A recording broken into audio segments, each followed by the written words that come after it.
औज़ुबिल्लाहिमिनश्शैतानिर्रजीम बिस्मिल्लाहिर्रहमानिर्रहीम अस्सलाम वालेकुम। आज के इस लेक्चर 4 के अंदर हम मूवमेंट को डिस्कस करेंगे। मूवमेंट को आप दो तरह से डिवाइड कर सकते हैं, non muscular movement and muscular movement. Movement basically मुख्तलिफ सेल्स, प्रोटिस्ट और एनिमल्स की करेक्टरिस्टिक होती है। फॉर एग्ज़ाम्पल अगर हम अपनी बॉडी के अंदर मौजूद वाइट ब्लड सेल्स देखें, सिलोमिक सेल्स देखें या मुख्तलिफ प्रोटिस्ट को देखें जिसमें अमीबा आ जाते हैं, तो वो सारे जो हैं वो नॉन मस्कुलर मूवमेंट जो है वो यूज़ करते हैं। नॉन मस्कुलर मूवमेंट के अंदर भी आप दो डिवीजन कर सकते हैं, एक अमीबॉयड मूवमेंट और दूसरी सीलिया और फ्लैजेलर मूवमेंट। अमीबॉयड मूवमेंट की अगर आप बात करें तो ऐसी मूवमेंट आप ऑब्ज़र्व कर सकते हैं एम्ब्रियो के अंदर, कि जो एम्ब्रियो के जो टिश्यूज़ होते हैं उनके अंदर जो मूवमेंट हो रही होती है वो एक्चुअल में अमीबॉयड मूवमेंट होती है। उसके अलावा जो हमारे ज़ख़म होते हैं, वाउंड होते हैं, वो जब हील कर रहे होते हैं, ठीक हो रहे होते हैं, तो वहाँ पर ब्लड क्लॉटिंग के अंदर भी सेल्स ऐसी ही अमीबॉयड मूवमेंट जो वो शो करते हैं।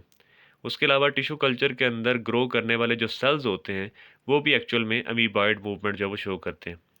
जो दूसरे प्रोटिस्ट हैं या दूसरे जो इनवर्टिब्रेट्स हैं वो एक्चुअल में सीलिया और फ्लैजेला को भी इस्तेमाल करते हैं। और मुख्तलिफ इनवर्टिब्रेट्स के ग्रुप्स हम देखेंगे और मुख्तलिफ एनिमल्स देखेंगे कि उनके अंदर एक्चुअल में मसल्स जो हैं वो मौजूद होते हैं।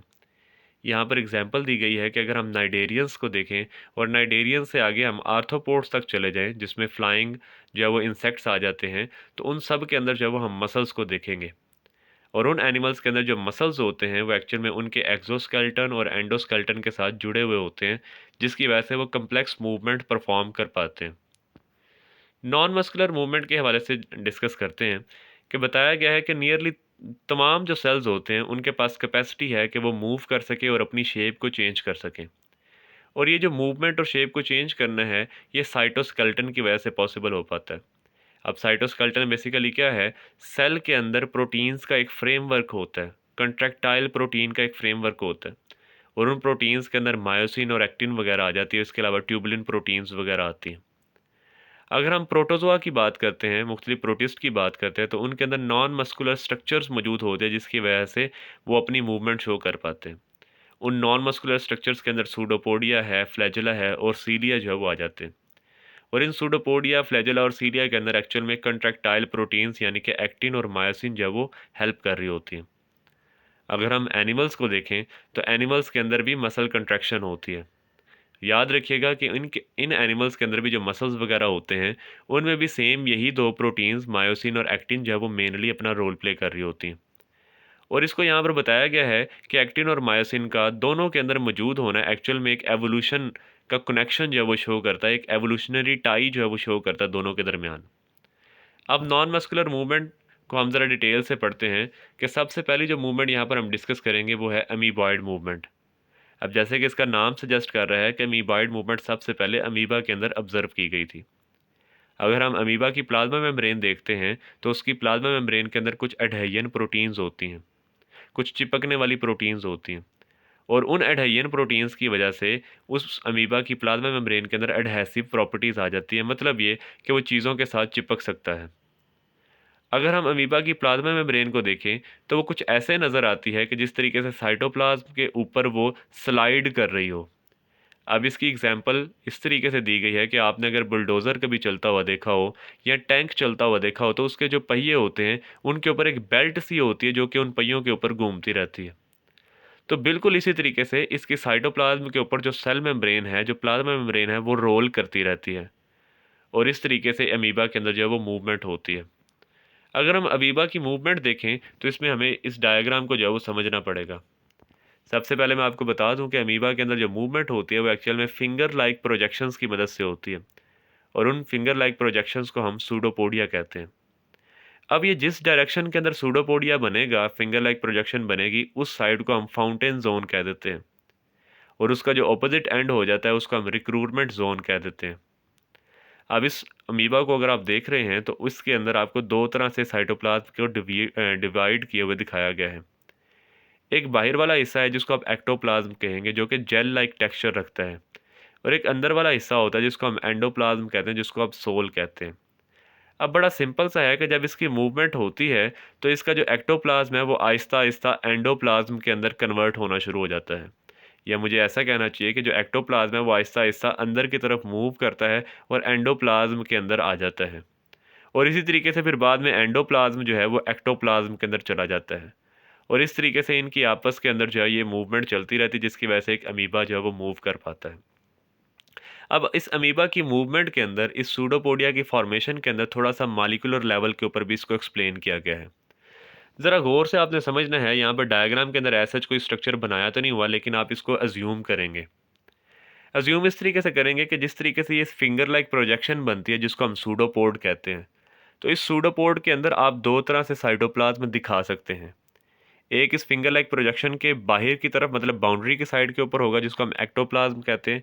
और एक इस फिंगर लाइक प्रोजेक्शन के बिल्कुल सेंटर के अंदर होगा, जिसको हम एंडोप्लाज्म कहते हैं। अब बताया जाता है कि इस अमीबा के अंदर जो साइटोप्लाज्म है, उसकी वजह से एक हाइड्रोस्टैटिक प्रेशर जनरेट होता है।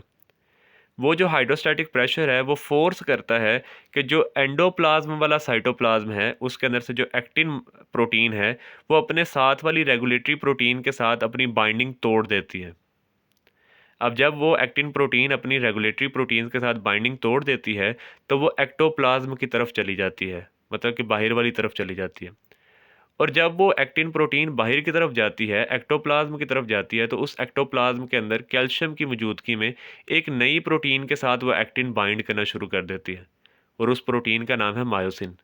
तो इस तरीके से जब एक्टिन और मायोसिन आपस में मिलते हैं, तो इस तरीके से वो फिंगर लाइक प्रोजेक्शन की मूवमेंट जो है वो फिर करवाते हैं, और उस फिंगर लाइक प्रोजेक्शन को हम सूडोपोडिया कहते हैं।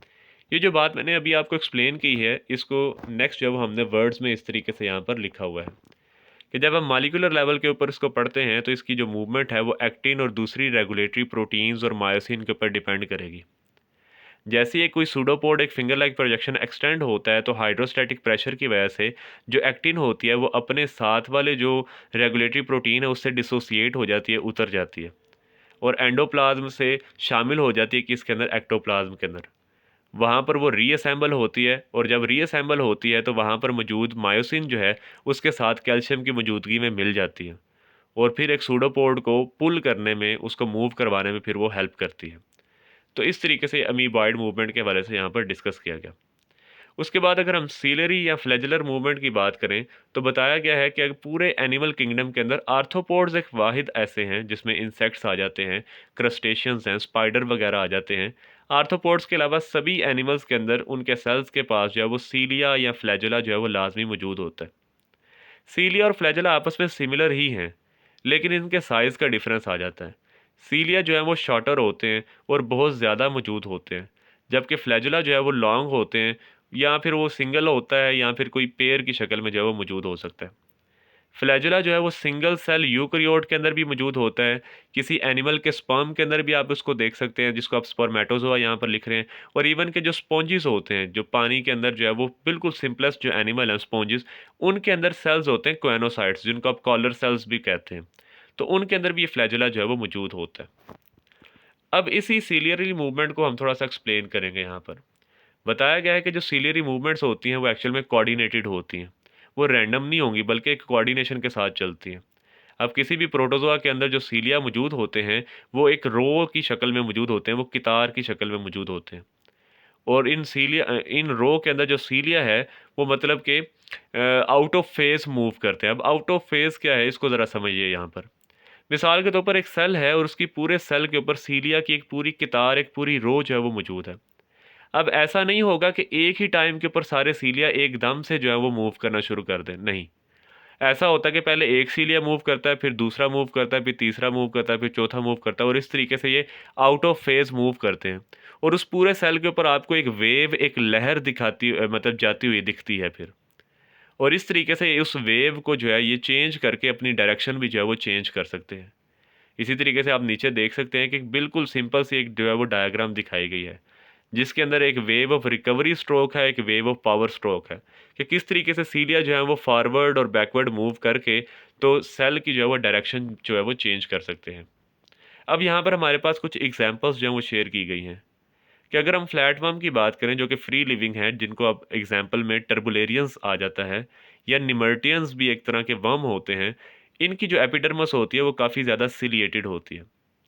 अब जो स्मॉलेस्ट स्पेसिमन है इनके अंदर, मतलब कि इन्हीं फ्लैटवर्म्स के अंदर, नेमर्टियंस के अंदर, वो 1 मिलीमीटर लॉन्ग होता है।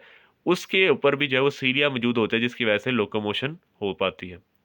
लार्जर फ्लैटवर्म्स की अगर हम बात करें, जिसमें ट्राइक्लैड्स और पॉलीक्लैड्स उनकी एग्जांपल आ जाती है, इनके अंदर भी सीलिया जो है वो मौजूद होता है। और सबसे जो लार्जेस्ट एनिमल्स हैं जो सीलिया की मदद से मूव करते हैं, क्रीप करते हैं, रेंग पाते हैं, वो एक्चुअल में निमर्टियंस हैं। ठीक है। निमर्टियंस को जो है वो आप सर्च कर सकते हैं, तो आप इसकी डायग्राम जो है वो बड़ी आसानी से देख सकते हैं। ये वर्म की तरह के एनिमल्स होते हैं। अच्छा जी, उसके बाद उन्हीं फ्लैटवर्म्स और निमर्टियंस के हवाले से जो है वो बात को कंटिन्यू किया गया है कि जो फ्लैटवर्म्स और निमर्टियंस हैं, ये इसी सीलिया की मदद से, मतलब मसल्स की एक्टिविटी की वजह से, ये पैडल लोकोमोशन, पेरिस्टालसिस और मुख्तलिफ किस्म की लूपिंग मूवमेंट्स जो हैं वो शो कर सकते हैं। ये नेक्स्ट चैप्टर, मतलब कि इसी चैप्टर के अंदर आगे जो टॉपिक्स आएंगे उनके अंदर हमने फिर इसको डिटेल से जो है वो डिस्कस करना है। अब क्योंकि जो है वो सीलियरी और मस्कुलर मूवमेंट्स जो हैं वो को एग्जिस्ट करते हैं कुछ प्लेटफॉर्म्स के अंदर, निमर्टियंस के अंदर, तो आप ये कह सकते हैं कि ये ट्रांजिशन होती है इनके अंदर सीलिया से मस्कुलर लोकोमोशन के अंदर। ठीक है, एक एवोल्यूशन के रिलेटेड यहाँ पर बात जोड़ी गई है कि उनके अंदर सीलिया की मदद से भी जो मूवमेंट है और मसल्स की मदद से भी जो है वो उनके अंदर मूवमेंट होती है। अब जी लास्ट के ऊपर हम डिस्कस करने लगे हैं एनिमल मसल्स के हवाले से। एक इंट्रोडक्शन है यहाँ पर, जिसके अंदर हम देखेंगे कि 3 तरह के मसल्स जो है वो मौजूद होते हैं। बड़ा बेसिक सा टॉपिक है, हमने एफएससी के अंदर भी ये सीखा होता है। अब जो मस्कुलर टिश्यूज़ हैं, एक तरह से ड्राइविंग फोर्स है किसी भी इनवर्टिब्रेट के अंदर, वर्टिब्रेट के अंदर मूवमेंट करवाने के लिए। ठीक है। और ये जो एबिलिटी है मूव करने की, ये एक्चुअल में लाइफ और डेथ सिग्निफिकेंस रखती है, मतलब जीने मरने का सवाल जो है वो इसमें होता है। ज़ाहिर बात है कि एनिमल जो है वो अगर मूव नहीं कर पाएगा तो वो किस तरीके से सर्वाइव कर सकता है। अगर हम एग्जांपल लेते हैं मैमल्स की, जिसमें हमारा भी नाम आ जाता है, कि मैमल्स के अंदर अगर उनकी पूरी बॉडी मैस को देखा जाए तो उसमें 40% जो है वो मसल्स जो है वो मौजूद होते हैं, जो कि इस बात का सबूत है कि मूवमेंट के अंदर जो है वो मसल्स की कितनी ज़्यादा इंपॉर्टेंस जो है वो मौजूद है। अब किसी भी मसल टिश्यू के हवाले से बताया गया है कि उसके अंदर 3 मोस्ट इंपॉर्टेंट प्रॉपर्टीज़ जो है वो लाजमी होती हैं। सबसे पहले एक्साइटेबिलिटी, दूसरी एक्सटेंसिबिलिटी, तीसरी जो है वो इलास्टिसिटी। अब तीनों को देख लेते हैं कि इसका क्या मतलब है। एक्साइटेबिलिटी का मतलब होता है कि इस बात की कैपेसिटी होना कि वो स्टिमुलस को रिसीव कर सके और रिस्पॉन्ड कर सके। और ज़ाहिर बात है हमारे मसल्स जो हैं वो स्टिमुलस को रिसीव भी करते हैं और उसको रिस्पॉन्ड भी करते हैं by contraction and relaxation. Extensibility का मतलब होता है कि स्ट्रेच करने के काबिल हो, तो हमारे मसल्स जो हैं वो स्ट्रेच कर पाते हैं। इलास्टिसिटी का मतलब होता है कि जब आपने किसी चीज़ को स्ट्रेच किया है या कंट्रैक्ट किया है तो वो दोबारा से अपनी ओरिजिनल शेप के ऊपर आ जाए। तो इस तरीके से हमारे मसल्स भी जो हैं वो कंट्रैक्ट और रिलैक्स होते हैं और बाद में अपनी ओरिजिनल शक्ल के अंदर जो है वो आते रहते हैं।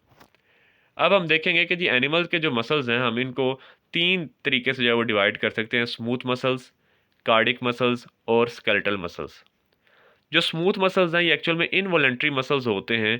ये हमारे इख्तियार में नहीं होते, हमारे कंट्रोल में नहीं होते, क्योंकि इनका जो कनेक्शन है वो हमारे ब्रेन के हायर सेंटर्स के साथ नहीं होता। अब ब्रेन के हायर सेंटर से मुराद ये है कि जो हमारे कंट्रोल में हो, हमारे काबू में हो, यानी कि वॉलंटरी मूवमेंट नहीं होती इससे। इससे इनवॉलंटरी मूवमेंट्स जो है वो हो रही होती हैं। अगर आप स्मूथ मसल फाइबर को ऑब्जर्व करें तो इसके अंदर सिंगल न्यूक्लियस आप देखेंगे और इसका जो सेल होता है वो स्पिंडल शेप होता है और ये शीट्स की शक्ल में अरेंज होता है। जो स्मूथ मसल्स होते हैं उन्होंने एक गुड टोन मेंटेन की होती है। ठीक है, एक ख़ास किस्म से टेंशन, एक स्ट्रेंथ जो है वो मेंटेन की होती है। इवन कि कोई नर्वस स्टिमुलेशन भी उनको उस टाइम पर नहीं मिल रही होती। ये जो स्मूथ मसल्स हैं ये काफ़ी स्लोली जो है वो कंट्रैक्ट करते हैं और अपनी कंट्रैक्शन को काफ़ी देर तक जो है वो ये मतलब कि कायम रख सकते हैं without any fatigue, without any tiredness, मतलब बगैर थके ये बहुत देर तक कंट्रैक्ट रह सकते हैं। स्मूथ मसल्स जो है वो एक्चुअल में इनवर्टिब्रेट्स के अंदर बहुत ज़्यादा पाए जाते हैं, जिसमें यहाँ पर जो है वो एक्चुअल में क्लैंप्स की और बाइवेल्व्स की एग्जांपल दी गई है। सिंपल अल्फाज के अंदर आप कह सकते हैं जो सिपियाँ होती हैं, आपने अक्सर का देखा होगा कि पानी के अंदर या कार्टून्स के अंदर दिखाते हैं कि किस तरीके से एक सिपी ओपन होती है और उसके अंदर मोती पड़ा होता है। उसको हम बाइवेल्व कहते हैं। उन बाइवेल्व के अंदर ख़ास किस्म के मसल्स होते हैं जिनको हम एडेक्टर मसल्स कहते हैं। वो जो एडेक्टर मसल्स हैं वो उस सिप्पी को बंद होने में जो है वो हेल्प करती हैं और एक्चुअल में वो स्मूथ मसल्स हैं। अब वो बताया गया है कि वो जो स्मूथ मसल्स हैं, वो जो एडक्टर मसल्स हैं, वो उसको प्रीडेटर से काफ़ी दिनों तक बचा कर रखती है। मतलब कि वो काफ़ी दिनों तक कंट्रैक्ट रहता है, और इतने दिनों तक कंट्रैक्ट रहने की वजह से भी कोई उसकी इतनी ज़्यादा एनर्जी इस्तेमाल नहीं हो पा रही होती, और वो अपने प्रीडेटर से जो है वो महफूज रहता है। तो ये बेसिकली स्मूथ मसल से रिलेटेड यहाँ पर बताया गया है। अब जी अगर हम नेक्स्ट बात करें, तो इसमें हम कार्डिक मसल्स की जो है वो बात करेंगे।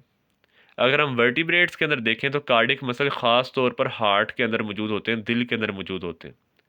इन कार्डिक मसल्स की ख़ास बात ये है कि इनके ऊपर आपको लाइंस जो हैं वो स्टायरेशन दिखाई देंगी, मतलब कि डार्क और लाइट बैंड जो हैं वो इसके ऊपर दिखाई देते हैं। आप सिंपल अल्फाज के अंदर ये कह सकते हैं कि इसके ऊपर आपको जो है वो ब्लैक एंड वाइट जो है, या डार्क और लाइट जो है वो लाइंस दिखाई देती हैं, या बैंड्स दिखाई देते हैं, जिसकी वजह से इनको हम स्टीराइटेड मसल्स भी कहते हैं। अभी जो स्टीरेटेड मसल्स होते हैं, इनके पास सिंगल न्यूक्लियस होता है, और ये इनवर्टिब्रेट्स के अंदर भी कॉमन है। मतलब कि मुख्तलिफ जो इनवर्टिब्रेट्स हैं, मोलस्क वगैरह हो गए, उनके अंदर भी ये जो है वो स्टीरेटेड मसल्स जो है वो मौजूद होते हैं। अगर हम वैसे देखें तो ये एक्चुअल में ब्रांच्ड होते हैं, जिस तरीके से अभी देखा कि जो स्मूथ मसल्स होते हैं वो स्पिंडल शेप होते हैं, तो कार्डिक मसल्स जो होते हैं ये एक्चुअल में ब्रांच्ड होते हैं। और याद रखिएगा कि जब ये कार्डिक मसल्स जो हैं वो कंट्रैक्ट और रिलैक्स करते हैं, तो ये दरमियान में थोड़ा सा आप कह सकते हैं कि रुकते भी हैं, जिसकी वजह से हमारा जो हार्ट है उसके जो मसल्स हैं वो फटीग नहीं करते, वो थकते नहीं हैं, क्योंकि दो कंट्रैक्शंस के दरमियान में कम्प्लीटली रिलैक्स भी करते हैं। उसके अलावा जी स्केलेटल मसल्स की अगर हम बात करें तो ये भी स्टेराइटेड मसल्स हैं, वॉलेंट्री मसल्स हैं, हमारे कंट्रोल में होते हैं, और इनकी कंट्रैक्शंस को हम कॉन्शियसली कंट्रोल कर सकते हैं। जो स्केलेटल मसल फाइबर्स होते हैं वो मल्टी न्यूक्लिएटेड होते हैं, कि मतलब एक से ज़्यादा न्यूक्लियस इनके अंदर मौजूद होता है, और स्टायरेटेड होते हैं, मतलब इनके ऊपर भी आप जो है वो डार्क और लाइट बैंड्स जो है वो देख सकते हैं।